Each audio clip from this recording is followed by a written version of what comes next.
Bonjour. L'Est de la RDC est agressé. Il y a la guerre qui avance à Saké. Il y a beaucoup de troubles là-bas.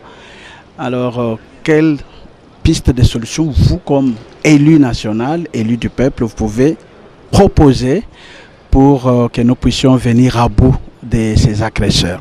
Piste de solution, mais il faudrait savoir que nous en avons marre de ce genre d'agression. Vous devez comprendre que le peuple congolais souffre dans son ensemble dès lors qu'une partie du pays est occupée par des hors-la-loi. Et cela, bien sûr, sous la bénédiction de certains États, comme c'est le cas avec le Rwanda.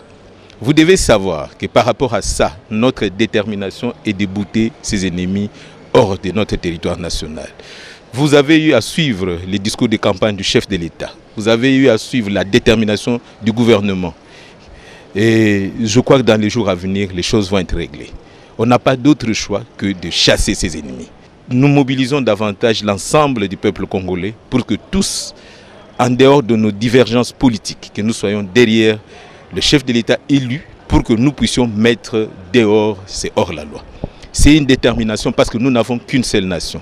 Et notre nation, nous devons la défendre. Ce ne sont pas d'autres personnes qui viendront la défendre. Donc nous sommes déterminés à le faire partir et pour toujours hors de notre territoire national. Ça doit rester dans les dires ou en pratique parce que visiblement l'ennemi avance. L'ennemi avance, il est à quelques trentaines de kilomètres de Goma. Vous avez eu à suivre le rapport, et je crois qui a été lu par, ou disons dit par le vice-premier ministre, celui en charge de la défense nationale, M. Jean-Pierre Bemba. Il a eu à parler là-dessus. Il a rassuré le peuple congolais que tout est mis en marche pour qu'il soit débouté dehors.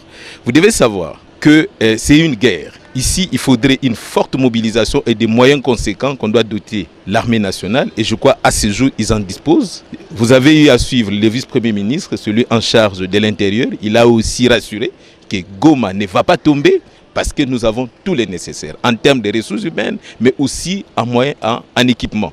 Et donc, d'ici peu de temps, tout va être réglé. Oui, c'est vrai, ça c'est une reconquête qui est en train d'être faite. C'est une reconquête qui est en train d'être faite.